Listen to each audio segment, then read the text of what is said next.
La Bible en un an, le 25 février, le livre du Lévitique, chapitre 17, verset 1 au chapitre 18, verset 30. Le livre des Psaumes, chapitre 41, verset 1 à 14. Le livre des Proverbes, chapitre 8, verset 32 à 36. L'évangile de Matthieu, chapitre 13, verset 47 au chapitre 14, verset 12. Le livre du Lévitique, chapitre 17. L'Éternel dit à Moïse: transmets ces instructions à Aaron et à ses fils, ainsi qu'à tous les Israélites. Voici ce que l'Éternel a ordonné. Si un Israélite égorge, à l'intérieur ou à l'extérieur du camp, un bœuf, un agneau ou une chèvre, sans l'amener à l'entrée de la tente de la rencontre pour en faire une offrande à l'Éternel, devant le tabernacle de l'Éternel, cet homme sera coupable du sang versé. Il a versé le sang, il sera exclu du milieu de son peuple. C'est afin que les Israélites, au lieu de sacrifier leurs victimes dans les champs, les amènent au prêtre devant l'Éternel, à l'entrée de la tente de la rencontre, et qu'il les offre à l'Éternel en sacrifice de communion. Le prêtre en versera le sang sur l'autel de l'Éternel, à l'entrée de la tente de la rencontre, et il brûlera la graisse dont l'odeur sera agréable à l'Éternel. Ils n'offriront plus leurs sacrifices aux boucs, avec lesquels ils se prostituent. Ce sera une prescription perpétuelle pour eux au fil des générations.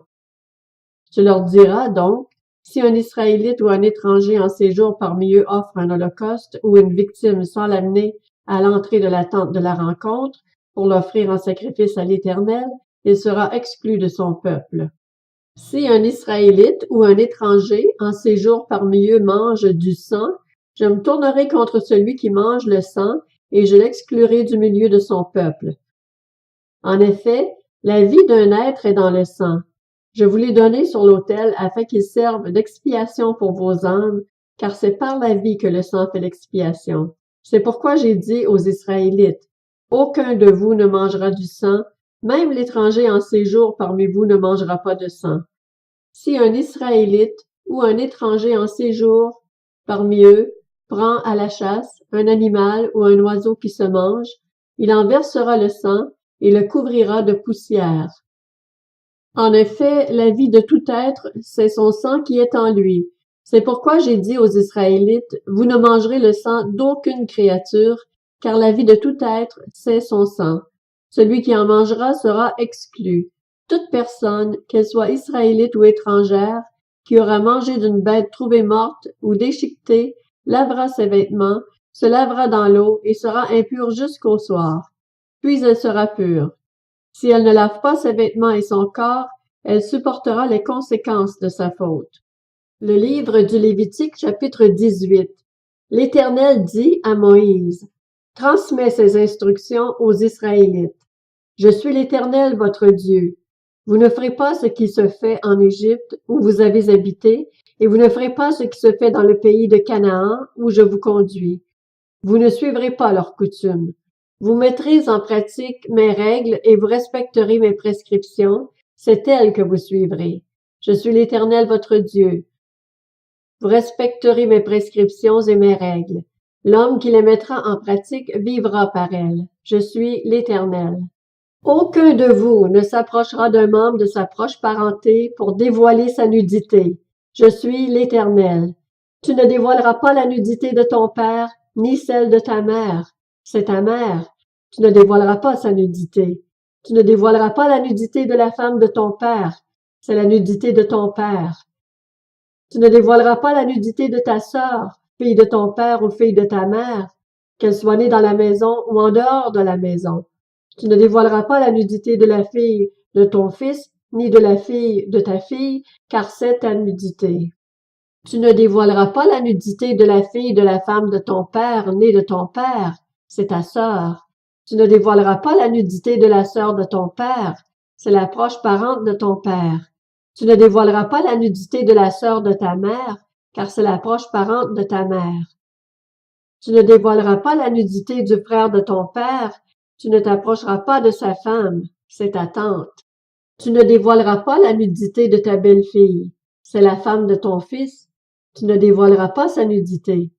Tu ne dévoileras pas la nudité de la femme de ton frère, c'est la nudité de ton frère. Tu ne dévoileras pas la nudité d'une femme et de sa fille. Tu n'épouseras pas non plus la fille de son fils ou celle de sa fille pour dévoiler leur nudité. Ce sont tes proches parentes, ce serait un crime. Tu n'épouseras pas la sœur de ta femme. Ce serait exciter une rivalité en dévoilant sa nudité à côté de ta femme pendant sa vie. Tu ne t'approcheras pas d'une femme pendant qu'elle est impure à cause de ses règles pour dévoiler sa nudité. Tu ne coucheras pas avec la femme de ton prochain pour te rendre impur avec elle. Tu ne livreras aucun de tes enfants pour le sacrifier à Moloch, et tu ne déshonoreras pas ainsi le nom de ton Dieu. Je suis l'Éternel. Tu ne coucheras pas avec un homme comme on couche avec une femme. C'est une pratique abominable.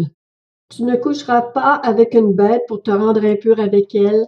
La femme non plus ne s'approchera pas d'une bête pour se prostituer à elle. C'est une pratique abominable. Ne vous rendez impurs par aucune de ces pratiques, car c'est par elles que les nations que je vais chasser devant vous se sont rendues impures. Le pays est devenu impur et j'interviendrai contre lui à cause de son péché. Il vomira ses habitants.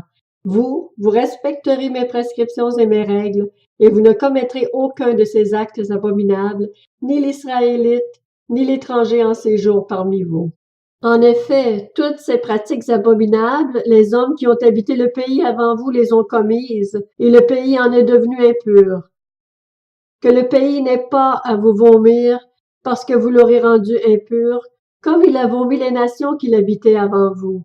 En effet, tous ceux qui commettront l'une de ces pratiques abominables seront exclus du milieu de leur peuple. Vous respecterez mes commandements sans pratiquer aucune des coutumes abominables qui se pratiquaient avant vous. Vous ne vous rendrez pas impurs en les pratiquant. Je suis l'Éternel, votre Dieu. Le livre des Psaumes, chapitre 41. Au chef de chœur, psaume de David. Heureux celui qui se soucie du pauvre. Le jour du malheur, l'Éternel le délivre. L'Éternel le garde et lui conserve la vie. Il est heureux sur la terre, et tu ne le livres pas au pouvoir de ses ennemis. L'Éternel le soutient sur son lit de souffrance. Il le soulage dans toutes ses maladies. Je dis, Éternel, aie pitié de moi. Guéris mon âme, car j'ai péché contre toi. Mes ennemis disent méchamment de moi, quand mourra-t-il? Quand s'éteindra son nom? Si quelqu'un vient me voir, il adopte un langage faux. Il récolte des sujets de mes dires, puis il s'en va et en parle à l'extérieur. Tous mes ennemis chuchotent entre eux contre moi. Ils méditent sur mon malheur. Il est gravement atteint. Le voilà couché, il ne se relèvera pas. Même celui avec qui j'étais en paix, en qui j'avais confiance et qui mangeait mon pain, lève le talon contre moi. Mais toi, Éternel, aie pitié de moi et relève-moi, et je leur rendrai ce qu'ils méritent. Je saurai que tu m'aimes si mon ennemi ne triomphe pas de moi. Tu m'as soutenu à cause de mon intégrité, et tu m'établis pour toujours dans ta présence. Béni soit l'Éternel, le Dieu d'Israël, d'éternité en éternité. Amen. Amen. Le livre des Proverbes, chapitre 8. Et maintenant, mes fils, écoutez-moi. Heureux ceux qui persévèrent dans mes voies. Écoutez l'instruction pour devenir sage. Ne la négligez pas. Heureux l'homme qui m'écoute, qui veille chaque jour sur mes portes et qui garde l'entrée de ma maison. En effet, celui qui me trouve a trouvé la vie. Il a obtenu la faveur de l'Éternel. En revanche, celui qui pêche contre moi se fait du tort à lui-même. Tous ceux qui me détestent aiment la mort. Évangile selon Matthieu, chapitre 13. Le royaume des cieux ressemble encore à un filet jeté dans la mer et qui ramène des poissons de toutes sortes. Quand il est rempli, les pêcheurs le tirent sur le rivage et s'asseyent. Puis ils mettent dans des paniers ce qui est bon et jettent ce qui est mauvais. Il en ira de même à la fin du monde. Les anges viendront séparer les méchants d'avec les justes et les jetteront dans la fournaise de feu où il y aura des pleurs et des grincements de dents. Jésus leur dit, « Avez-vous compris tout cela? » « Oui, Seigneur, répondirent-ils. Il leur dit, C'est pourquoi tout spécialiste de la loi instruit de ce qui concerne le royaume des cieux ressemble à un maître de maison qui tire de son trésor des choses nouvelles et des choses anciennes. Lorsque Jésus eut fini de dire ces paraboles, il partit de là. Il se rendit dans sa patrie et il enseignait dans la synagogue de sorte que ceux qui l'entendirent étaient étonnés et disaient: D'où lui viennent cette sagesse et ces miracles? N'est-il pas le fils du charpentier? N'est-ce pas Marie qui est sa mère, Jacques, Joseph, Simon et Jude? Ne sont-ils pas ses frères? Et ses sœurs ne sont-elles pas toutes parmi nous? D'où lui vient donc tout cela? Et il représentait un obstacle pour eux. Mais Jésus leur dit: Un prophète n'est méprisé que dans sa patrie et dans sa famille. Il ne fit pas beaucoup de miracles à cet endroit à cause de leur incrédulité. Évangile selon Matthieu, chapitre 14. À cette époque-là, Hérode le tétrarque entendit parler de Jésus et dit à ses serviteurs: C'est Jean-Baptiste, il est ressuscité, et c'est pour cela qu'il a le pouvoir de faire des miracles. En effet, Hérode avait fait arrêter Jean, il l'avait enchaîné et mis en prison à cause d'Hérodiade, la femme de son frère Philippe, car Jean lui disait: Il ne t'est pas permis de l'avoir pour femme.